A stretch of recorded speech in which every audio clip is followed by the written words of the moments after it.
ঝিনাইদহে ইট ভাটায় জরিমানা ও ভাঙচুর বন্ধের প্রতিবাদে বিক্ষোভ মিছিল করেছে ভাটা মালিক ও শ্রমিকরা। সোমবার দুপুরে শহরের পানি উন্নয়ন বোর্ড মাঠ থেকে বিক্ষোভ মিছিল শুরু হয়ে জেলা প্রশাসকের কার্যালয়ের সামনে গিয়ে শেষ হয়। বিক্ষোভ মিছিল শেষে প্রধান উপদেষ্টা ও পরিবেশ উপদেষ্টা এবং জলবায়ু পরিবর্তন মন্ত্রণালয় বরাবর স্মারকলিপি প্রদান করে বাংলাদেশ ইট প্রস্তুতকারক সমিতি।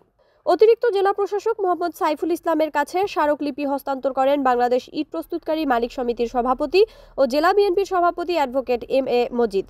এ সময় উপস্থিত ছিলেন বাংলাদেশ ইট প্রস্তুতকারী সমিতির ঝিনাইদহ জেলা শাখার সাধারণ সম্পাদক রুহুল কুদ্দুস, সিনিয়র সহসভাপতি হাফিজুর রহমান, সাংগঠনিক সম্পাদক আলম হোসেন সহ জেলার ৬টি উপজেলার সভাপতি ও সাধারণ সম্পাদকবৃন্দ। বক্তারা দাবি করেন, ইট ভাটায় জরিমানা ও ভাঙচুর বন্ধ না হলে আন্দোলন আরও কঠোর করা হবে। তারা প্রশাসনের কাছে ন্যায্য সমাধান দাবি করেন এবং ইটভাটার টেকসই নীতিমালার মাধ্যমে সমস্যা সমাধানের আহ্বান জানান।